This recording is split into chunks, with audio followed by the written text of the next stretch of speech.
I'm here today with Doc Wheeler in Boise City. It's May 22nd, and I'm Nicole Colston.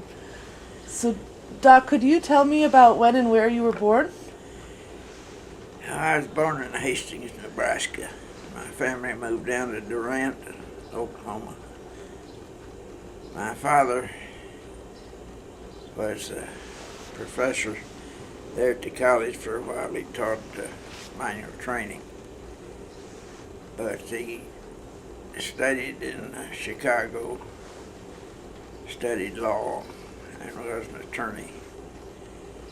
And at one time he was county judge in Bryan County for 8 years. Mm-hmm. So why did you move from Nebraska?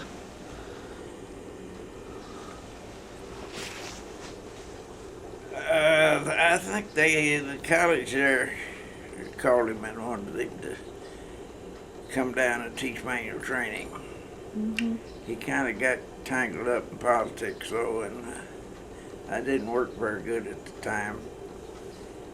And so they let him go, and so we started a law practice. Mm-hmm. And what year were you born again? 1921. 1921.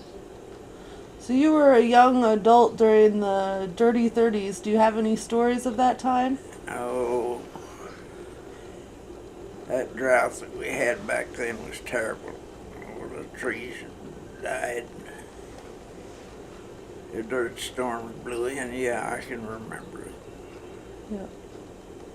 Did it affect your family very much? Oh, I think it affected everybody. But you had a depression come with it. Nobody had any money. Uh-huh. I used to hunt a lot for swamp rabbits. You probably never heard of them, but they live close to the Red River down there, and they're real good eating, and squirrels. I did a lot of hunting for food for the family. When I joined the Navy, there wasn't anybody could outshoot me. But they put me in transports because I instructed instruments in Corpus Christi for the Navy for a little over a year, and they put me in transport, so I flew the Pacific. Wow. Instrument training came in handy if you had to fly into San Francisco. They get a fog at about 4 o'clock, 5 o'clock every afternoon. If you got in there a little late, you'd have to land in that fog. I never had any problem until it was time to get out of the airplane, and I used to have to wait and sit a few minutes before my knees quit knocking together. A little scary, huh? Yeah. I never intended to practice medicine. Yeah. So it sounds like you've been hunting all of your life, pretty much. Pretty much, yeah. I love hunting. Mm-hmm. Do you have any other memories of the Depression or the Dust Bowl times? Oh,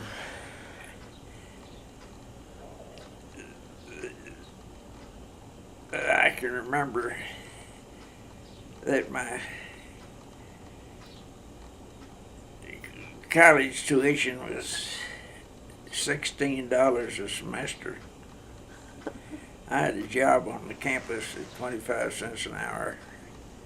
I was able to pay that. My family did. You know, in a depression, nobody wants to get a divorce. They haven't got enough money to pay a lawyer. And about the same as my father was practicing law at the time, and he didn't make a whole lot of money. I can remember he'd stay up down in his office overnight because he knew there wasn't enough food to go around on the table. But that's been a long time back. Yeah. So tell me, when did you study medicine? Was that after you were in the service? Yeah, I hitchhiked up to Oklahoma City, joined the Army Air Force. Another fellow and I he furnished most of the money. Red Cub aircraft, I'll never forget that. We rebuilt it, flew it down to Dallas to get an okay from the government to get it registered. And they asked me who'd done the work. I told them I did. Who supervised it? Nobody. I said, well, you take it around and get one of these mechanics around here to sign it off for being supervised. And of course we couldn't find one that'd sign it off. I'll never forget, I come back up there and I couldn't find the airplane. And I told this government man that I couldn't find the airplane, and he says, it's behind that hangar over there. He says, you get that damn thing out of here and we don't ever want to see it again. And we flew it back up to Durant, and I flew it for 4 or 5 years after that. We just, around town practicing. We would land on the backyard at Meade, the backyard of the schoolhouse, school ground. We landed on that and took off until they put a fence across it. I guess we were bothering the classes. So just for recreation, you were flying that plane around? Yeah, yeah, and well, the fellow that helped me rebuild it I was trying to teach him to fly at the same time. And so when did you start thinking about medicine? Well, after the war, during the war, I'd been flying transports because I'd instructed instruments in Corpus Christi for over a year, and they put me flying transports. But they'd hire me all right, but they didn't pay but $870 a month, and that wouldn't hardly pay your motel room. And I had a wife and one child, and I couldn't get along with that. I had to find something else to do. But see, as I grew up there in Durant, I lived just a half a block from the college. And the tuition was $16 a semester. I had a job working on the campus at 25 cents an hour, so I went to college and majored in chemistry and biology. And I had practically all of the requirements to go to medical school. And when I came back from the war, when you go back to college, the government would pay you pretty good, enough to cover most of your expenses. And my wife would teach school. So with that background, I just applied for medical school and got in at OU. And after that, I practiced medicine in Oklahoma City for 1 year. But Durant was a small town at the time, and I just never did like big cities. So after 1 year, I moved out first to Texoma. They needed a doctor. That's the funny thing. Well, I didn't intend to stop in Oklahoma. I had a job offer over in New Mexico, and I was driving out there, and I stopped at at Texoma town. and I run into the banker. And he said, we need a doctor here bad, so why don't you stay? And I said, I hadn't got the money. He said, well, what money will you need? We've got an office building up here. I said, well, I'm going to have an x-ray machine and equipment. And I haven't got the money to buy it. And he says, well, you can borrow that money from us, we'll finance it. And, you know, nobody had ever before offered to loan me that kind of money. And I just took him up on it. Yeah. But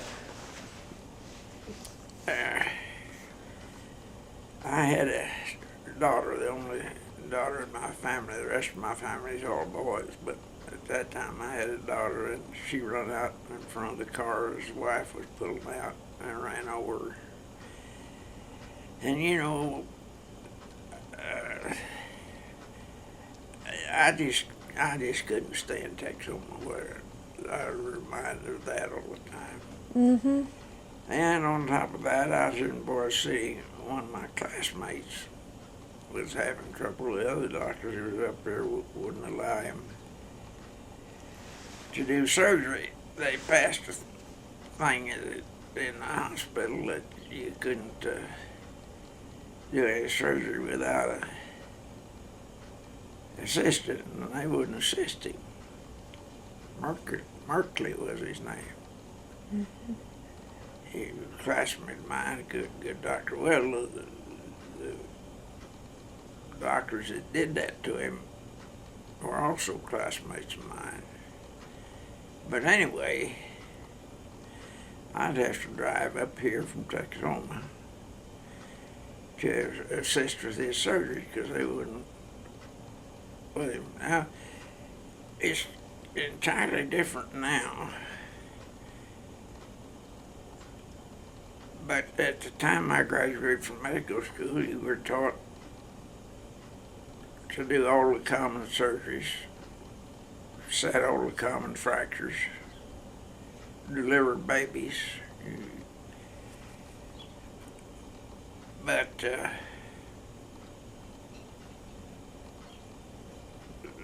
he couldn't get them to assist him, and I was in Texoma. I had come up and assist him. So after the accident, well, I just moved up here. What year was City had a that? hospital. Oh. Sorry. What year was that you came to Boise City permanently? Do you remember? Oh, about 55. Mm-hmm. 1955. And you brought your family with you at that time? Oh, yeah. Yeah. Yeah. I couldn't have got along without my wife. But, So, tell me what Boise City was like in 1955. Was it different than today? oh, absolutely. Boise City has shrunk. We had 2 lumber yards, a couple pretty good hotels. See, Boise City got bypassed by the highway, and boy, did that ever make a difference. Boise City has shrunk from what it used to be. Mm-hmm.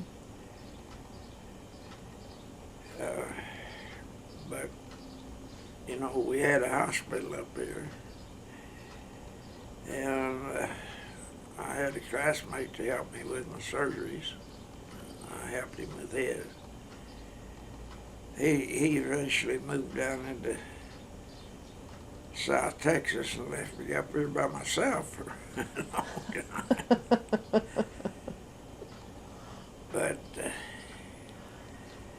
I don't know. I may be the only one in my class still alive. You said you like smaller communities. What makes Boise City or Cimarron County special? What makes the community special? Oh, at the time I came out here, There was excellent hunting. We had all kinds of pheasants. Jackrabbits were everywhere. You'd go out at night and shoot those jackrabbits. They paid 20 cents a piece, and that was back when it was silver. So that was a whole lot of money, really. Uh-huh. And used to go out at night, shoot those jackrabbits for the fun of it, but you more than paid for your gasoline and ammunition when you brought in 30 or 40 of them. I had a dog that when you shot one, he'd run out and get it and bring it back to the car. That's good. What other things did you used to hunt? Old deer, Mm-hmm. and I'd go up into Colorado and hunt elk every year. And of course hunt pheasants. But see, we had a terrific snowstorm out here in 1956, I think. You could walk up on top of about any building in Boise City, just from the snow Wow. back up. It was 3 days snow with 80-mile-an-hour wind. And boy, it stopped all the traffic. Even the trains couldn't go.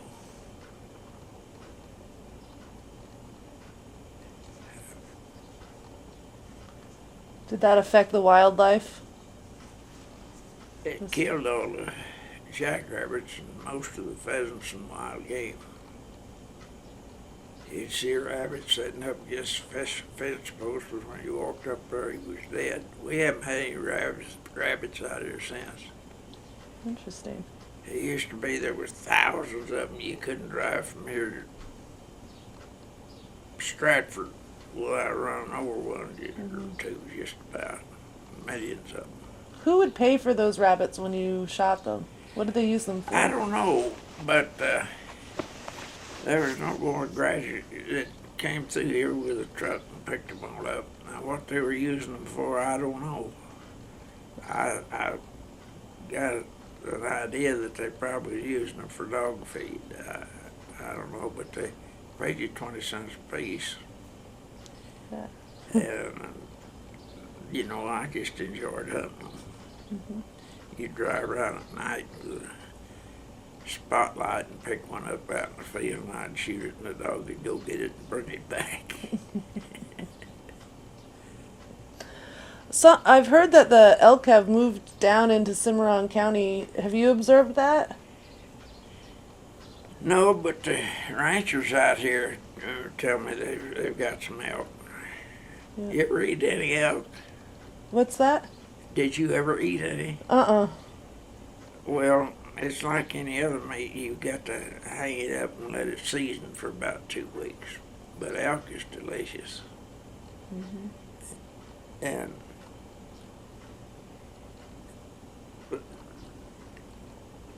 they're big animals. They're almost as big as cattle. So that cut down on your grocery bill. You didn't have to buy any meat to Uh-huh. kill an elk. And I usually did. I can't remember coming back without any. What about the deer and the pheasant? When did you observe a decline in those populations? We've had 10 years of drought out here, and it's just about killed out all the wildlife. Mm-hmm. I don't know how long it's been. I know that now we're getting a few elk and a few bears. In Mexico, when they've got a bear that's a nuisance and prowling around the town, they'll pin it up, bring it out to the Black Mesa and turn it loose. You ever eat any bear? No, I haven't. They were good. I used to hunt with an old boy from New Mexico. If you went down to visit him, you got bear bacon for breakfast, bear steaks for dinner and supper.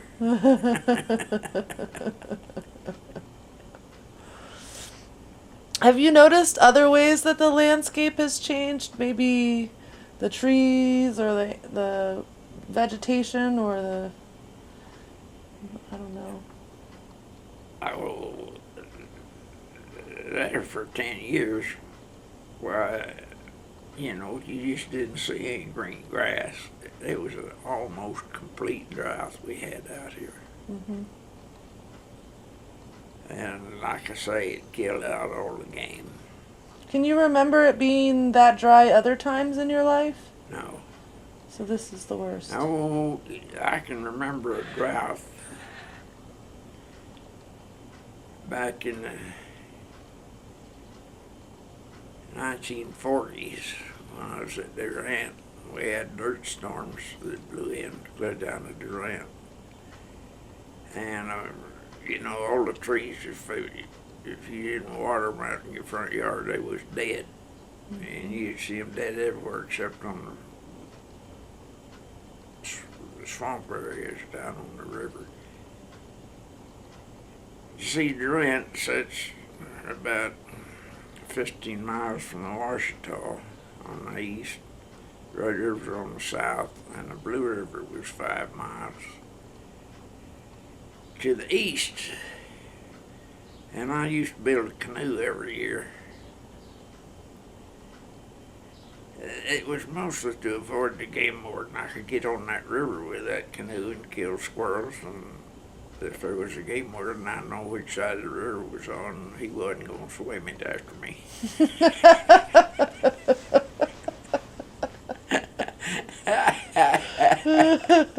Tricky. Well, now even the game wardens then realized how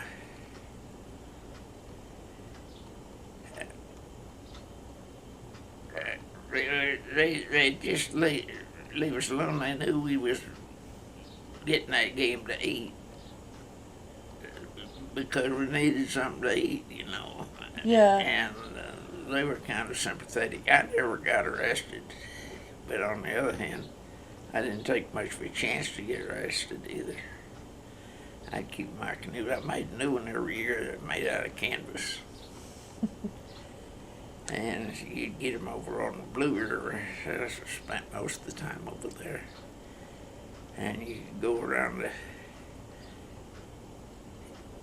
bend in the river, and watch for ducks up ahead. I'll never forget, I had my dad with me one time. The ducks flew up off the side of that canoe. He shot an old 10 gauge.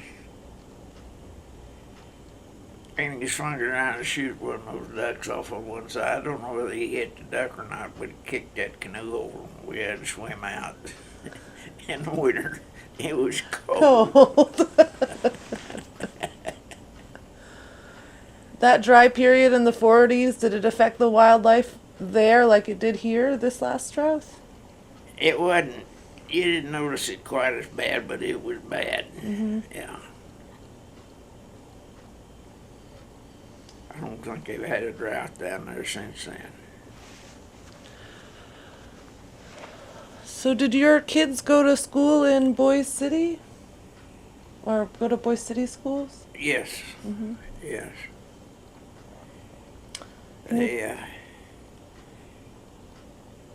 I'll tell you a funny one. When I first came out to Boise City,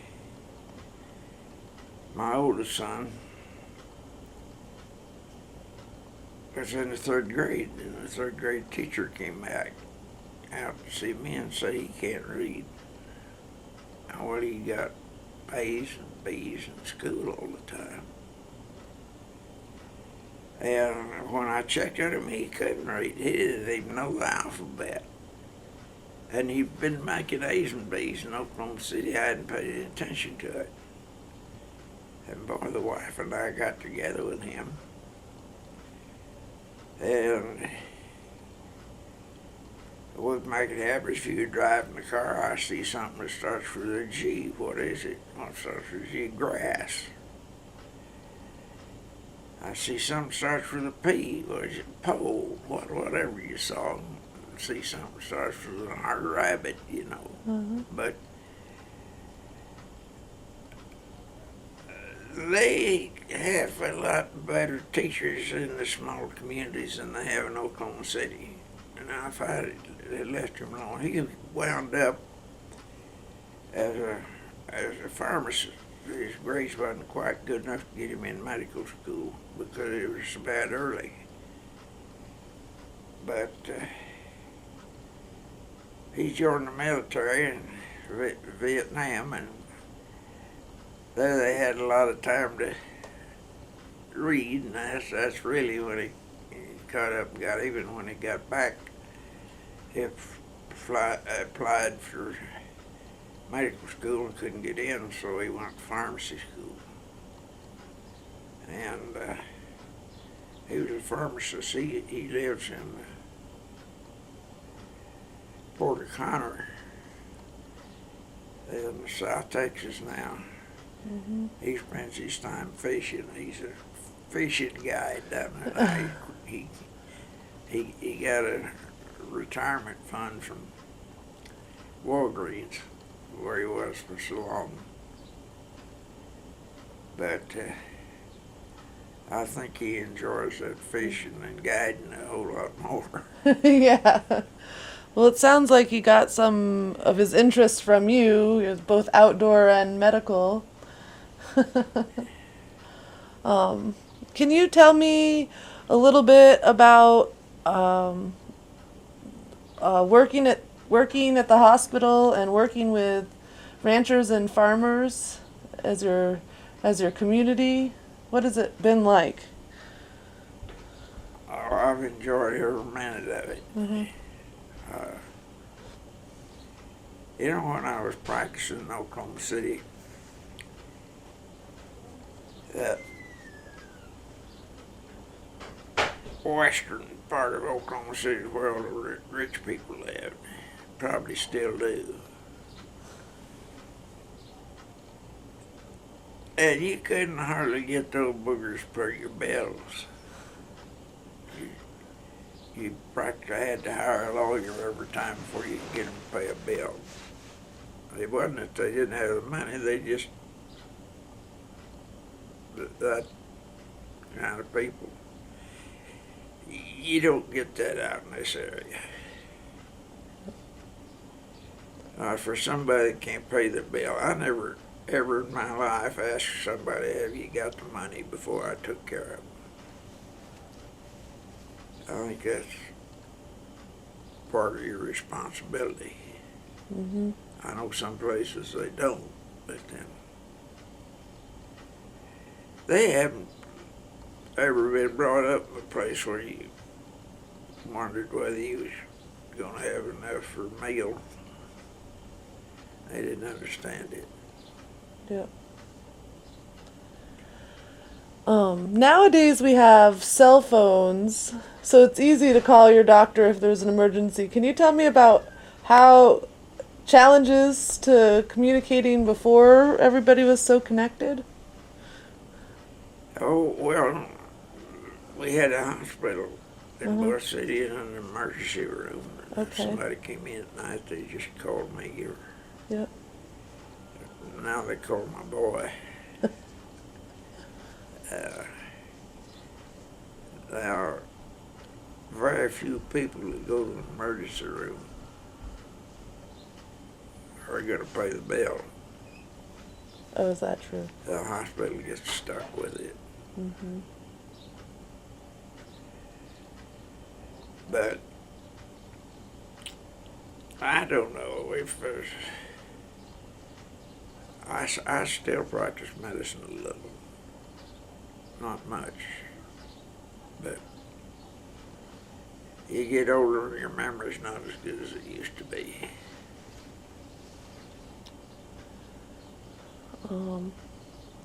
Who were some important people that you worked with at the hospital, or who helped to make it a special place for you? Oh,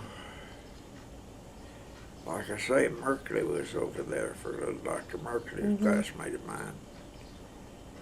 But he moved out. I think he was having wife trouble, I think, was the reason he moved. Mm-hmm. But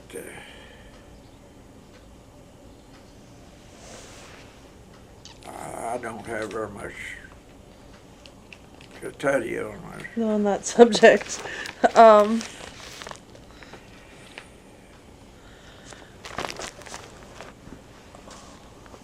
you mentioned that Boise City has gotten smaller. Why do you think the community has gotten smaller? Well, our population has dropped from about 24,000 down to probably about 12,000. And like I say, we had 2 lumber yards, now we don't have any. We had a Ford and a Chevrolet garage, and now you don't have either one.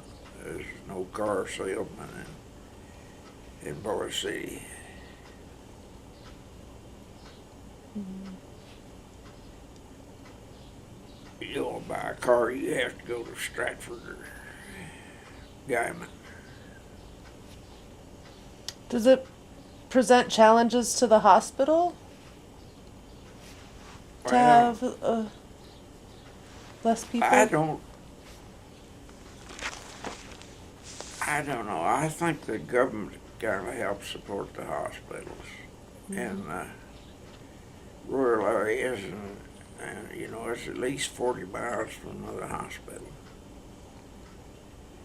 And I think I don't know this for sure, but I think that they've got a fund for the rural hospitals where there's no place else people can go. Yes, it's very important to the community to have the hospital. Yeah, but you know, I guess I delivered close to 4,000 babies at the time. Now we can't deliver a baby out here. We don't have an anesthetist. Mm. And I don't gripe about that because that delivering babies is mostly at 4 o'clock in the morning or 5.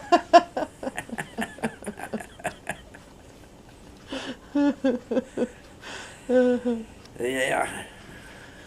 What other stories do you have, or memories do you have from practicing medicine here in Boise City? Any memorable moments? Oh, I got an old boy in here one day, high fever, and a big lump in his groin, in the leg, you know. In southeastern Oklahoma, that might have been from tularemia. But we don't have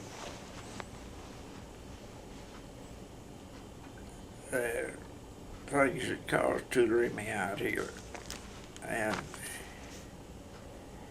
I scratched my head for a little while and decided it could be bubonic plague.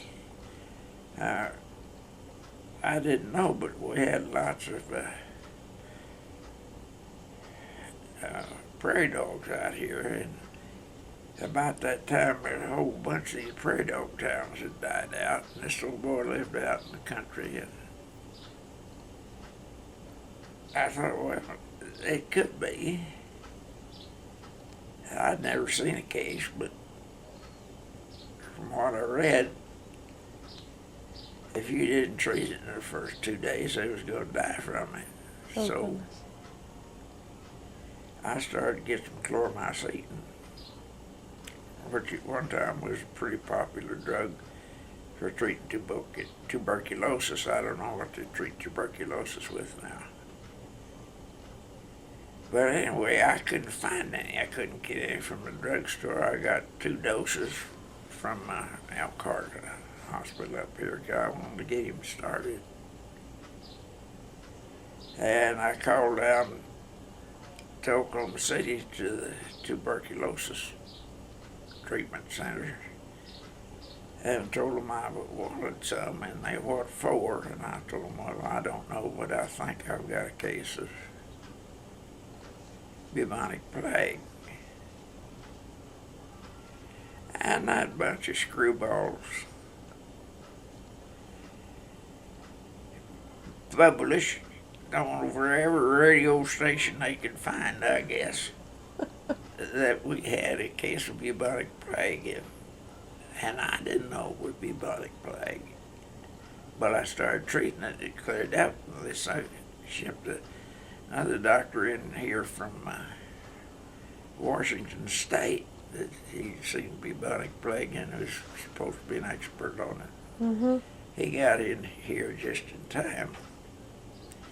Looked him over and says, that's what it is. He says, did you send us blood specimen and have tested? And I told him I did. Well, who'd you send it to? And I told him I. He says, they're not going to find anything. You have to send it to this one. But anyway, in 2 or 3 days treatment, this old boy was up walking, and in a couple more days we sent him home. And it proved to be a bubonic plague. I think it's the only case they ever found in Oklahoma. And I didn't find it because I was smart and recognized it. I just found it because I couldn't figure anything else that would cause it. I hear those prairie dogs have made it through the drought. I hear they're down in the Felt area pretty bad. Well, there used to be prairie dogs all over this country by the thousands, and then they poisoned them. But I think there's a law against poisoning them now. Mm-hmm. And they can really mess up with feed for the ranchers, you know. Yep. When they take over, I got out one time with a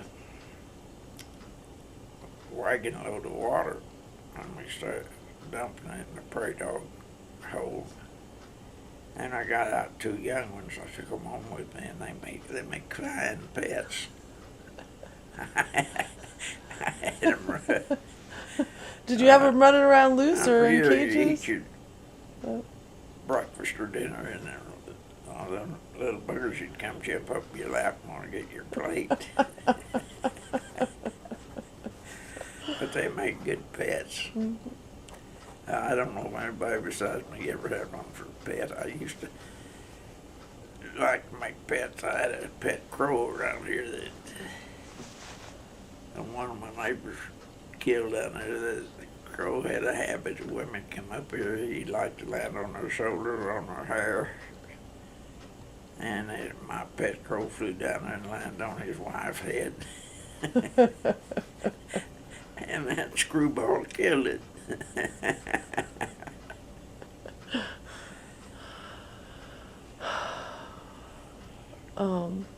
One of the things we've been talking to people about is the changes in ranching and farming.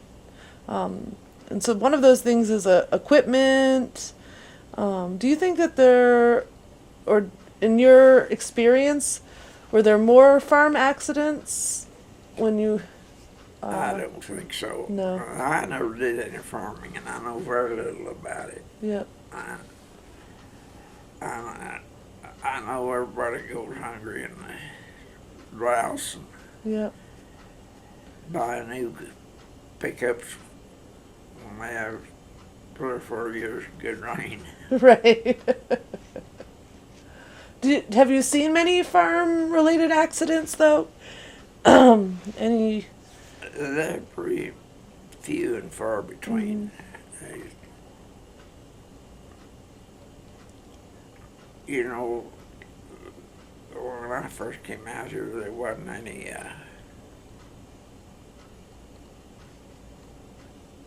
all the tractors didn't have a roof or cabin to get in out of the sun. You see a lot of terrific sunburns.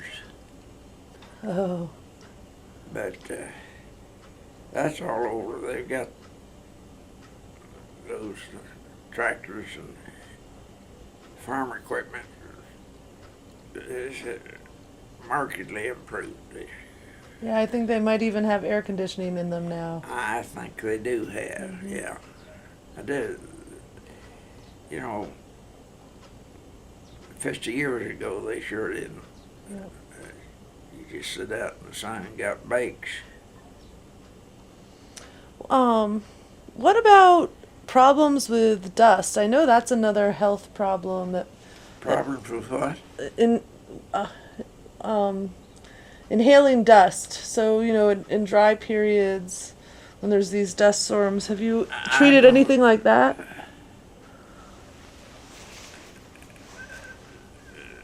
We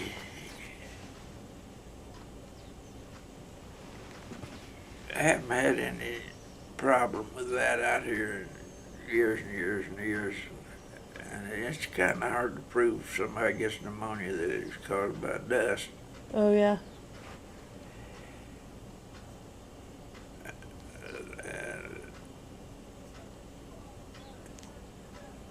When you get one of those dust storms, you stay in the house and shut all the doors, Wait it out. You ever been in one? Mm-mm. Never have. I know they've had a few in recent years. Oh, like I say, we've had a 10-year drought. I'll tell you, when you see that dirt blowing in, you get in the house and shut the doors. Mm-hmm. Can you tell me more about the recent drought? About what? About the last dry period, this last drought? You said it lasted for 10 years? Well, we just didn't get any rain, no crops, Yep. dirt storms. Loss of You get animals. plenty of wind. Oh, it's been about 15, 20 years ago. You start to drive to Kenton, and you'd have tumbleweeds piled up on the fences on either side of the road. So it's so thick you couldn't see past them. You drive up the road, you wouldn't see a thing. Those tumbleweeds about 4 or 5 foot high, piled up in the fences on both sides of the road. Let's talk about the Boise City community. What are important events or important times of year for people here to get together? Oh, you probably already figured out that if they've got to get together, I don't show up. And so I don't know very much about it. Yep. They have meetings downtown, musical concerts, but I don't have any talent for music. My mother tried to teach me how to play the piano, and she gave up on it. And, that's an odd thing. In the military, flying airplanes at long distances, you use Morse code because you could get that a lot better than you could understand voice when you got long distances between them. So they tried to teach me Morse code. And the students with musical ability didn't have any trouble with it. I spent probably 4 times as long a time trying to learn that Morse code than anybody I know of. I never got where I could read more than 8 words a minute if I could pick up that many. But, a musician could get 20 words per minute easy. They didn't have any trouble with it. Mm-hmm. If we had any Morse code, I used to let somebody else try to read it. So it sounds like you like to go hunting more than you like to go, to town for your time off. Would Well, that I be did true? when I was younger. Yeah. What'd you do when you were younger? I hunted, No, hunted, right? Yeah. yeah. But, now if I had to walk a half mile, I probably wouldn't make it. Mhm. I've had 2 back surgeries, primarily from lifting loads I should have left alone. But the back surgeries that I had helped, but I can't do any lifting. In fact, if I stay on my feet for too long, I've got to go sit down after a while. Mhm. Sorry to hear that. I guess you've practiced medicine for over 50 years. Have you worked with multiple generations of the same family then? Oh, yeah. Uh-huh. Yeah. I see somebody every now and then that I delivered as a baby. Do you remember them always that you delivered them all? 4,000 babies is a lot. Yeah. Well, let's put it this way. 10 years ago, I could have told you, Yeah. but my memory is not as good as it used to be. Now I have trouble recognizing my office girl. I'm sorry to hear that. But you used to know, you said, like, you could remember all the babies you delivered. Oh,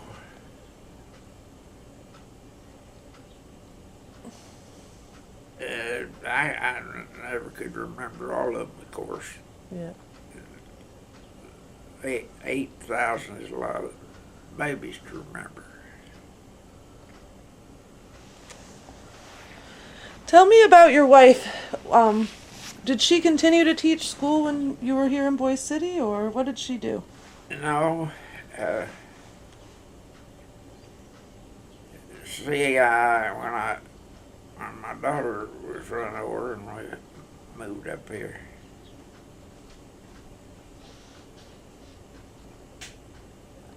I had 4 boys. They kept her pretty busy.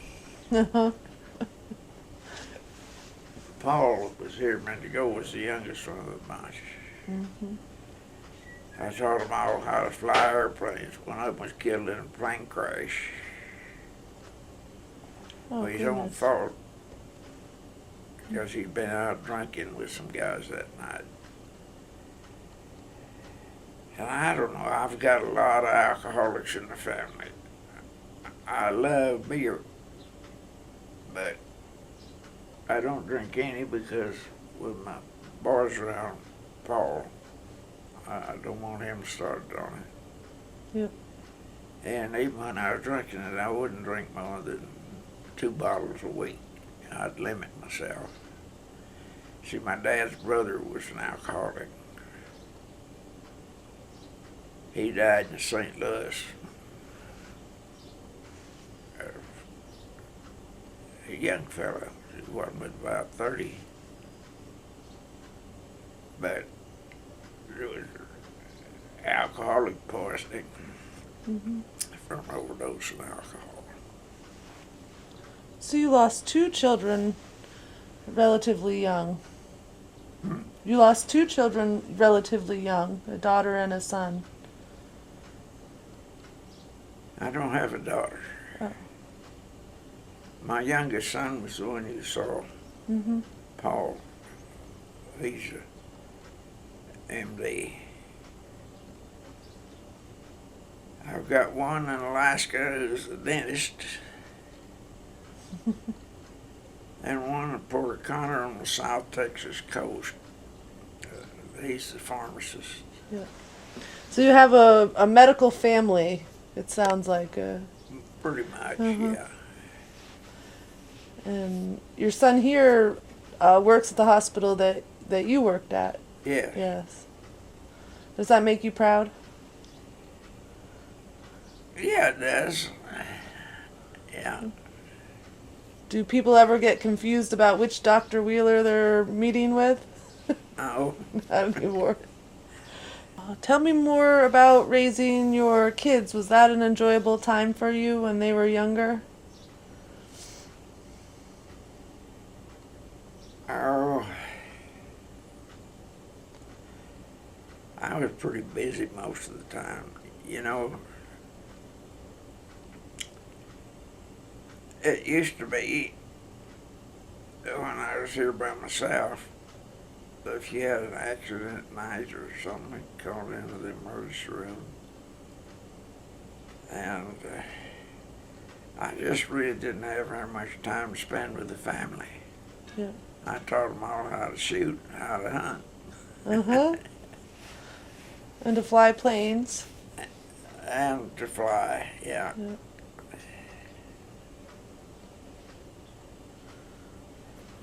I never ever got all the airplane out of my system. I still love to fly, but I got the big problem of getting in the airplane. They're not easy to get in. Yeah. And I had to give it up because I just, you can't get in the airplane. I think I could still fly one, but I haven't in several years. I think that you've been a figurehead in Cimarron County for a long time now. And as you get older, what would you like to say to the community? Do you have any reflections for them? Well, the main thing I'd say to them, they better find some jobs for their children here in Boise City, because there's no job for children. So we're the city of old folks. Mm-hmm. And they need to find some kind of manufacturing or something where these kids can make a living to stay home. Mm-hmm. Of course, you've got a few on the farm, but it don't take a whole lot of people to run a farm anymore.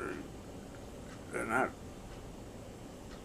plowing with a horse, you know. They can cover the field pretty quick with tractor and multiple plows tied behind it. And as the kids grow up out here, you may have one that stays with the family and on the farm, but the rest of them's going to have to go someplace else to make a living. Yep. Most of them are pretty successful in what they do. They've got a good school here. They've got a good education. And most of them are welcome just about every place they go, but Mm-hmm. we'd like to keep them around here, but you can't. There's no work for them. Yep. What makes the community special? Well, I don't know that it's special. I think any of these communities would be about the same around here. Mm-hmm. You could move from one to the other and never even know you'd moved. And the main thing about it, you know all your neighbors. Mm-hmm.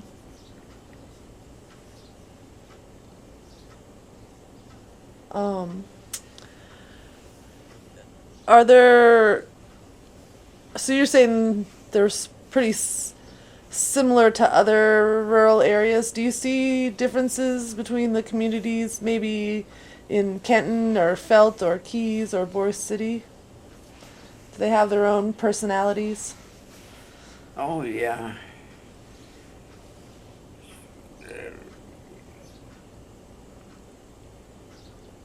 Canton's got quite a history. At one time, it was the courthouse for the state, before it moved to Boise City.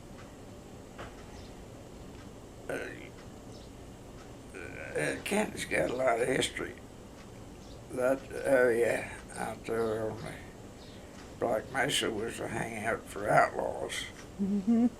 There's lots of stories. I'm not going to tell them. I don't want somebody coming in here fussing at me for bringing something up. What about Felter Keys? Did you serve people in those communities as well? Where? In Felt or Keys? In Keys? Yeah. Oh, yeah, I see a lot of them from both Felt and Keys. Mm-hmm. Or did.